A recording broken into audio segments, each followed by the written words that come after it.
మోహనవాణి శ్రోతలకు నమస్కారం.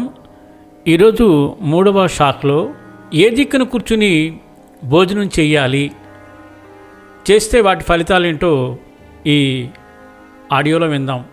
భారతీయ ఆహార పద్ధతులు శాస్త్రబద్ధమైనవి. వాస్తు, ఆయుర్వేద, ఆధ్యాత్మికత ఈ మూడింటికి అనుగుణంగా మన పూర్వీకులు భోజనానికి దిశానియమాలు పెట్టారు. ఏ దిక్కున కూర్చుని భోజనం చేయాలి అనే ప్రశ్నకు సమాధానం కేవలం ఆచారం కాదు, ఆరోగ్యం, మనశ్శాంతి, శక్తి, జీర్ణశక్తికి కూడా సంబంధించింది. ఇప్పుడు దానిని వివరంగా చూద్దాం. భోజనానికి సరైన దిశ శాస్త్ర ప్రకారం తూర్పు దిశ అత్యుత్తమం. తూర్పు ముఖంగా కూర్చుని భోజనం చేయడం అత్యంత శుభప్రదం. ఫలితాలు: జీర్ణశక్తి పెరుగుతుంది, బుద్ధి, ఆత్మశక్తి, ఆయురారోగ్యం వృద్ధి చెందుతాయి.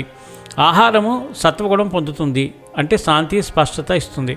వేదాలు చెబుతున్నాయి, తూర్పు దిక్కు ఆదిత్యుని దిశ, అది ప్రాణశక్తి, జ్ఞానానికి ప్రతీక. అందుకే విద్యార్థులు, ఆధ్యాత్మిక సాధకులు తూర్పు వైపు కూర్చుని తినడం ఉత్తమం. దక్షిణ దిశ సాధారణంగా అనుకూలం కాదు. దక్షిణ వైపు చూసి భోజనం చేస్తే జీర్ణక్రియ మందగిస్తుంది, అలసట కలుగుతుంది. శాస్త్రం ప్రకారం దక్షిణ దిశ యమధర్మరాజు దిశగా పరిగణించబడుతుంది. ఇది తమో గుణము, అంటే అలసట, నిద్ర, నిరుత్సాహం పెంచుతుంది. పడమర దిశ మితమైన ఫలితము. పడమర దిశలో కూర్చొని తినడం కూడా శుభమే, కానీ తూర్పు దిశ అంత ప్రభావం ఉండదు. ఫలితాలు: కర్మఫలం తక్షణం లభిస్తుంది, శరీర స్థిరత్వం పెరుగుతుంది, గృహస్థులకు సాధారణంగా అనుకూలం. ఉత్తర దిశ ఆర్థిక శక్తి వృద్ధికి అనుకూలం.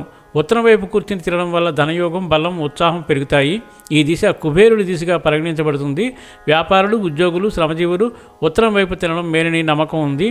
తప్పక నివారించవలసిన దిశ: పడక గదిలో టీవీ ముందర ఫోన్ పట్టుకుని భోజనం చేయకూడదు. నడుస్తూ లేదా నిలబెట్టి తినడం వేద విరుద్ధం. తల దక్షిణ దిశగా ఉంచి తినకూడదు. ఆయుర్వేదం ప్రకారం భోజనం చేసేటప్పుడు మనస్సు ప్రశాంతంగా ఉండాలి. చేతులతో తినడం ఉత్తమం, జీర్ణక్రియను ఉత్తేజితం చేస్తుంది.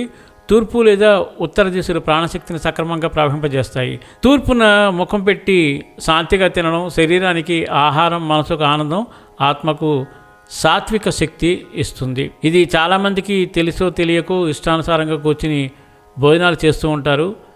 ఆరోగ్యరీత్యా మనం ఇప్పుడు ఏ దిశలో కూర్చుని, ఎవరు ఏ దిశలో కూర్చుంటే మంచి ఫలితాలు వస్తాయో అర్థం చేసుకుని శుభ్రంగా భోజనం చేసి చక్కగా అరిగించుకుని సంపూర్ణ ఆరోగ్యంతో మీరు నిండు నూరేళ్ళు ఉండాలని మనస్ఫూర్తిగా కోరుకుంటూ, సర్వేజన సుఖినో భవంతు, లోకా సమస్త సుఖినో భవంతు. ధన్యవాదాలు. స్వస్తి.